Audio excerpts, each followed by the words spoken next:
안녕하세요. 현재 미분양 할인 판매를 기대하는 분들이 상당히 많습니다. 2008-9년도에도 미분양 할인 판매를 시작했고 실제 현재에도 미분양 할인 판매를 하고 있는데 10% 20% 할인 판매에 대부분 후분양하는 아파트들 분양 가격을 높이고 다시 할인 판매를 하다 보니 사실 금액이 아주 높은 편입니다. 그러다 보니 예전 경험을 바탕으로 30-40% 할인 판매를 기대하는 분들이 있는데 계속해서 뉴스나 인터넷 기사에 이슈화가 되다 보니 대기업이나 아니면 건설사에서 브랜드 이미지 치료학과 이슈가 자꾸 확대되는 경향으로 계속해서 미루고 있는 것 같습니다.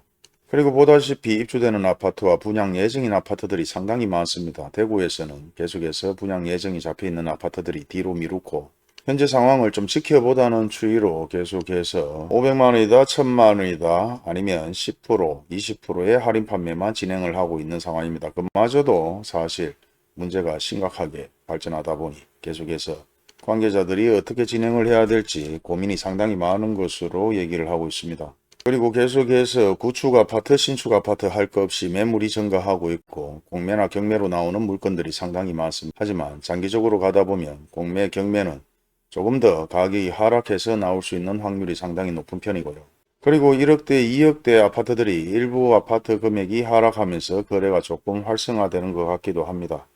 하지만 경험이 많은 분들은 조금 더 기다리면 아파트 가격이 하락할 것이라고 믿는 분들도 계시고 또 경험이 없는 분들은 이 정도 금액이면 충분하다 싶어서 적어도 예전 금액 대비 30-40% 이상 하락했는 아파트들 거래들이 이루어지고 있는데요.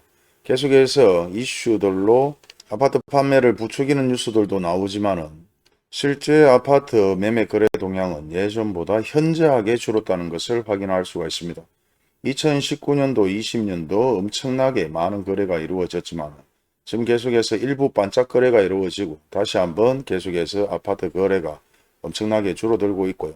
그 대표적인 부분이 수성구라고 얘기할 수 있는데 예전에는 수성구에 엄청나게 거래량이 많았고 수성구의 아파트 가격이 미친 듯이 상승할 때가 있었습니다. 하지만 지금은 완전히 수성구뿐만 아니라 전국이 이와 같은 상황이 벌어지고 있습니다.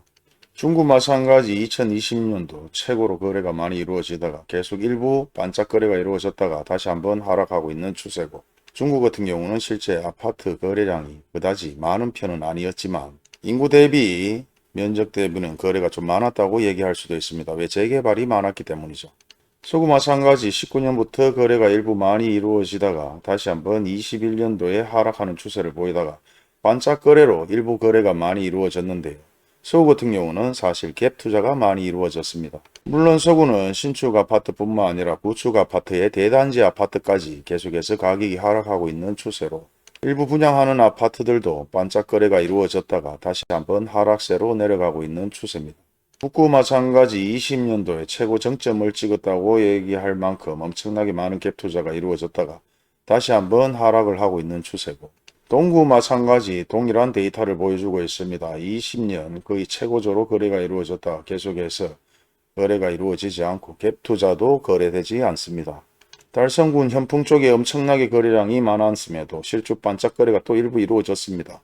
그러면서 다시 한번 갭 투자가 완전 바닥으로 떨어지는 추세를 보여주고 있고 대구 전체를 보더라도 실제 2020년, 21년 반짝 거래가 이루어졌다가 일부 갭 투자가 이루어지다가 다시 한번 하락세로 내려가고 있는 추세입니다. 하지만 뉴스를 보면 아시겠지만 대부분 서울 아파트 가격이 일부 상승한다고 얘기를 하는 게 갭 투자 때문에 일부 아파트 가격이 상승하는데요.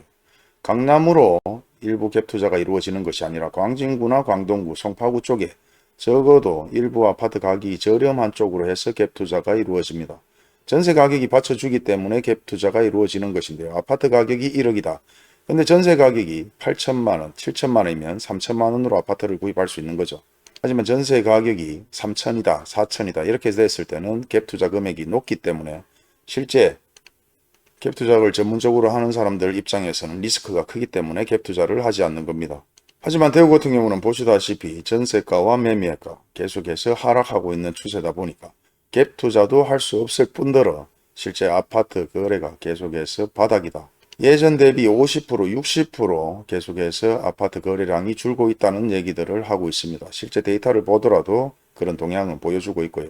하지만 지금 전국 1위를 달리고 있는 세종 같은 경우는 부산보다 더 가격이 하락한다고 얘기를 하고 있습니다. 부산이 실질적으로 20억 30억 하는 아파트들이 40% 50% 반토막이 났다는 뉴스들은 보셨을 것이고 실제 데이터를 확인해도 계속해서 부산의 아파트 가격은 하락하고 있습니다.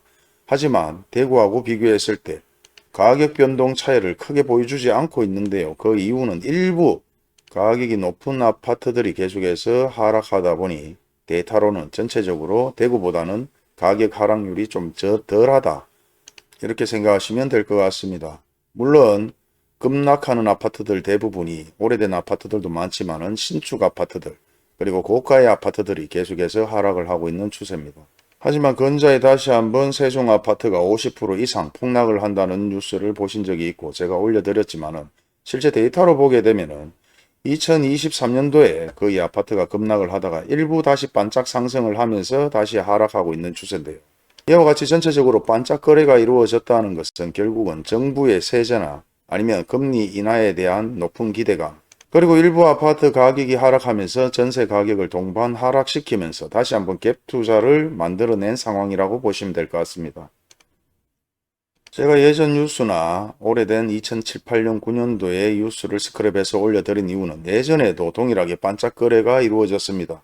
정부에서는 계속해서 부동산 활성화를 위해서 완화의 대책을 계속해서 쏟아냈기 때문에 다시 한번 아파트 가격이 오르지 않을까 하는 그런 기대 심리에 예전에도 아파트 가격은 반짝 거래가 이루어졌고 다시 한번 하락하는 추세였고 지금 마찬가지 동일하게 흘러가고 있습니다. 하지만은 대외적으로 세계 경제를 바탕으로 봤을 때는 예전보다는 더욱 심각한 상황이라는 건 확실합니다. 그리고 다시 한번 금리가 하락할 것이다. 하락한다고 해서 아파트 가격이 요동치지는 않을 겁니다. 계속해서 아파트 공급이 부족하다고 얘기하는 사람들도 많지만은 분양 예정 물량이라든지 입주 물량들이 상당히 많이 있고 실제 금리가 높은 입장에 대출 규제까지 다시 강화되고 있기 때문에 대출을 못 받아서 아파트 구입을 못하는 사례가 있고 갈아타기를 하려면 결국은 구축 아파트를 아주 저렴하게 팔 수밖에 없는 상황들은 만들어질 수밖에 없습니다. 그리고 예전과 지금을 비교해 본다면 지금 더 심각한 상황은 금융위기설에 대한 얘기들이 계속해서 나오고 있고 지금 가계부채가 너무 많다 보니 실제 다시 한번 금리를 완화하는 것도 중요하지만 금리 하락폭은 결국은 미국에서 좌지우지 될 것인데 우리나라에서는 지금 다시 한번 규제를 완화하는 것이 아니라 강화하고 있습니다. 그 이유는 그 정도로 가계부채가 심각하다는 거죠. 예전 2007, 8년, 9년도는 이와 같은 규제 완화는 대부분 많았지만 규제 강화는 없었습니다. 그렇기 때문에 예전과 지금을 비교하게 되면 예전보다 지금이 더욱더 심각한 상황이라는 걸 아셔야 될 겁니다. 물론 금리만 내려가면 모든 게 해결이 되겠지라고 생각하는 분들이 있습니다. 물론 금리가 2%대로 내려간다, 3%대로 내려간다. 분명히 다시 한번 부동산 가격은 상승할 수도 있고 다시 한번 모든 대출을 끌어모아서 아니면 또 투자를 하는 분들도 있을 수 있습니다. 그럼에도 불구하고 예전과 지금이 틀린 이유는 그 정도로 세계 경기가 좋지 못하다. 전쟁 등 마찬가지 고물가의 인플레이션, 디플레이션까지 그리고 가계부채가 너무 심각해서 대출 규제를 하는 상황이기 때문에 아파트 가격이 다시 예전처럼 투자 가치가 있지는 않을 것이다. 하지만 다시 한번 서울의 아파트 거래가 계속해서 활성화되고 있고 가격이 일부 올라간다는 얘기는 갭 투자를 하는 쪽에 사람들이 몰려 있다는 거죠. 결국은 갈 길 없는 사람들이 서울로 모여서 아니면 또의 주식과 동일한 투자를 하고 있다는 것입니다. 이런 상황상에서 가계부채나 국가부채는 상당히 위험한 수준이라고 얘기를 하고 있습니다. 그리고 더 심각한 것은 건설사 위기설이 계속해서 나오고 있는데요. 결국 건설사 입장에서도 아파트 할인을 할 수밖에 없고 손해를 보더라도 팔 수밖에 없는 상황이죠. 결국은 공매로 넘어갈 수밖에 없는 상황이고 포기하는 사례들이 수두룩합니다. 그럼에도 아직까지 대대적으로 할인 분양을 하지 못하는 이유는 모든 분들이 다 알고 있는 내용이죠. 계속해서 엄청나게 이슈화되고 있고 공론화되고 있고 아파트 분양 가격을 높여놓고 할인 분양을 한다는 등 건설사에서는 최소의 손해로 아파트 분양을 하려고 하고 있기 때문에 계속해서 고민이 많을 수밖에 없습니다. 그리고 참 재밌는 것이 여러분도 느꼈겠지만 실제 아파트 가격이 일부 하락한다고 해서 전체 아파트 가격이 하락하는 것은 아닙니다. 하지만 예전에 아파트 가격이 상승할 때는 전체적으로 아파트 가격이 상승했습니다. 그때는 대부분 갭 투자나 투기 세력, 전 국민들이 뉴스나 신문기사에 현혹돼서 군중심리에 이끌려서 대부분 엄청나게 많은 거래가 이루어지다 보니 전체적으로 아파트 가격이 상승했는데, 현재 아파트 가격이 하락할 때는 실제 전체적으로 하락하는 것이 아니라 결국은 급매물들 아파트와 신규 분양하는 아파트들만 하락할 것이라는 거죠. 그렇기 때문에 아직 아파트가 전체적으로 하락하지 않은데 몇몇 아파트, 몇 개의 아파트, 일부 아파트들이 거래 하락률을 만들어냈다고 해서 아파트가 전체 하락하느냐 얘기를 하느냐, 이렇게 의구심을 가지는 분들이 있을까봐 말씀을 드립니다. 상승할 때는 전체적으로 상승했다가 하락할 때는 급매물 아파트들, 그리고 미분양 아파트들, 그리고 경제 위기로 인해서 어쩔 수 없이 팔아야 되는 아파트들, 경매로 나오는 아파트들, 전세금을 돌려주지 못해서 어쩔 수 없이 경목매로 나오는 아파트들이 결국은 하락해서 거래가 되고, 그런 아파트들을 저렴하게 살 수 있는 기회는 만들어졌기 때문에 마지막 판단은 여러분들의 몫입니다.